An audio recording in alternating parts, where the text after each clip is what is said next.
നമ്മുടെ പ്രവൃത്തികളെല്ലാം പ്രതിഫലത്തിന് വേണ്ടി മാത്രമാകണോ?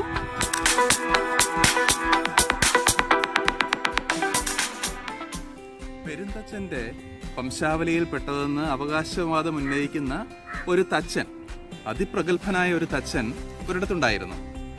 അദ്ദേഹം ഒരു രാജാവിൻ്റെ കൊട്ടാരത്തിലെ ആസ്ഥാന തച്ചനായിട്ട് രാജാവിൻ്റെ ആവശ്യപ്പെടുന്ന പണികളൊക്കെ ചെയ്ത് ഇങ്ങനെ സസുഖം താമസിക്കുകയായിരുന്നു. കുറേ വർഷങ്ങൾ കടന്നുപോയി. രാജാവിന് വേണ്ടി അദ്ദേഹം ഒത്തിരി ജോലികൾ ചെയ്തു. കുറേ കാലം കഴിഞ്ഞു. അദ്ദേഹത്തിന് പ്രായമായി വരികയാണെന്ന് തോന്നിയപ്പോൾ അദ്ദേഹം വിചാരിച്ചു, തനിക്ക് ഈ ജോലിയിൽ നിന്നും ഒന്ന് വിരമിക്കുന്നതിനുള്ള സമയമായോ? അദ്ദേഹം അങ്ങനെ ചിന്തിച്ചുകൊണ്ടിരുന്നു. അങ്ങനെ ചിന്തിച്ചിരിക്കുമ്പോഴാണ് അദ്ദേഹം രാജാവിനോട് പോയി പറഞ്ഞു, പ്രഭു, ഞാൻ എൻ്റെ ഈ ജോലിയിൽ നിന്നും വിരമിക്കുകയാണ്. രാജാവ് പറഞ്ഞു, നിൽക്കൂ, താങ്കൾ വിരമിക്കുന്നതിന് മുൻപായി എനിക്ക് വേണ്ടി അവസാനമായിട്ട് ഒരു ഭവനം കൂടി ഒന്ന് പണിത് തരണം. ഇത് കേട്ട നമ്മുടെ തച്ചൻ അതീവ ദുഃഖിതനായി. ഇത്രയും കാലം ഈ രാജാവിന് വേണ്ടി കഷ്ടപ്പെട്ട് പണിതതാണ്. എന്നിട്ട് താൻ വിരമിക്കാൻ തുടങ്ങുമ്പോൾ വീണ്ടും രാജാവ് ആവശ്യപ്പെടുകയാണ് ഒരു ഭവനം കൂടി പണിയാൻ. തൻ്റെ വിഷമം ഉള്ളിലൊതുക്കിക്കൊണ്ട് ഈ തച്ചൻ തൻ്റെ ജോലി ആരംഭിച്ചു. പക്ഷേ ഉള്ളിൽ അദ്ദേഹത്തിന് ഈ രാജാവിനോടുള്ള ആ ഒരു വല്ലാത്ത പകയും, അല്ലെങ്കിൽ രാജാവ് ഇങ്ങനെ ആജ്ഞാപിച്ചതിലുള്ള ഒരു വിഷമവും ഒക്കെയായിരുന്നു അദ്ദേഹത്തിൻ്റെ ഉള്ളിൽ.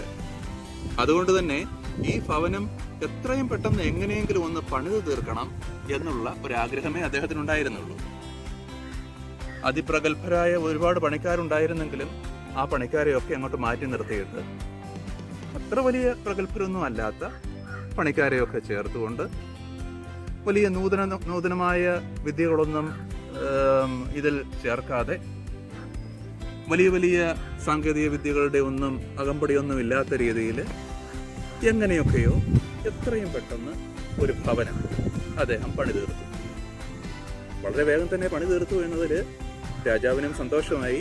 രാജാവിനെ വിവരം അറിയിച്ചു. രാജാവ് സന്തോഷവാനായിട്ട് ഈ ഭവനം കാണാൻ വന്നു.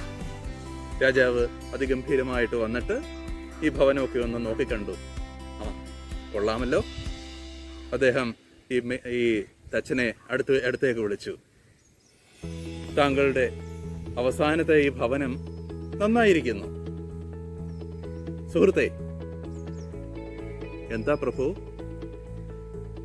അദ്ദേഹം ആ ഭവനത്തിന്റെ താക്കോൽ എടുത്തിട്ട് ഈ തച്ചനെ ഏൽപ്പിച്ചു. എന്നിട്ട് പറഞ്ഞു, ഇതാ എന്റെ വകയായിട്ട് താങ്കൾക്കുള്ള എന്റെ സമ്മാനമാണ് ഈ ഭവനം. ഇത് താങ്കൾക്കെടുക്കാം. ഇത് കേട്ട് നമ്മുടെ തച്ചന് ഞെട്ടിപ്പോയി.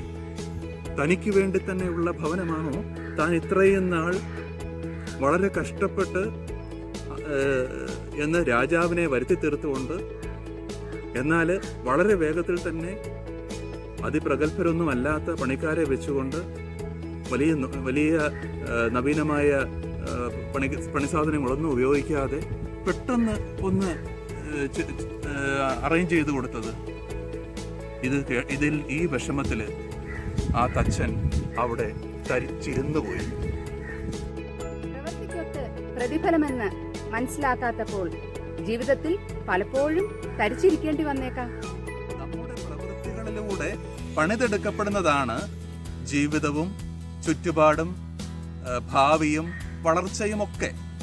നിലവാരമുള്ള ചിന്തയും മനോഭാവവും ഗുണമേന്മയുള്ള പ്രവൃത്തികൾക്ക് കാരണമാകും. അത് അവരന്റെ നന്മയ്ക്കും സമൂഹത്തിന്റെ ഉന്നതിക്കും ഇടയാക്കും. അതിന്റെ പ്രതിഫലനം എവിടെയാണ് ഉണ്ടാകുന്നതെന്നറിയാമോ? നമ്മുടെ തന്നെ ജീവിത നിലവാരത്തിന്റെ ഉയർച്ചയിലേക്കെത്തും. സമ്പാദിച്ച സ്വത്തും സുഹൃത്തും നേട്ടങ്ങളും മൂല്യമുള്ളവയാകുന്നത് എപ്പോഴാണ്?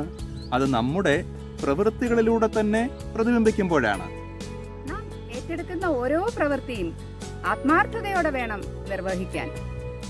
കാരണം എന്താണെന്നോ, നമ്മുടെ ഓരോ പ്രവൃത്തിയും ഓരോ സമർപ്പണമാണ്. ആ പ്രവൃത്തികൾ ഒരിക്കലും പ്രതിഫലം ആഗ്രഹിച്ച് മാത്രമാകരുത്.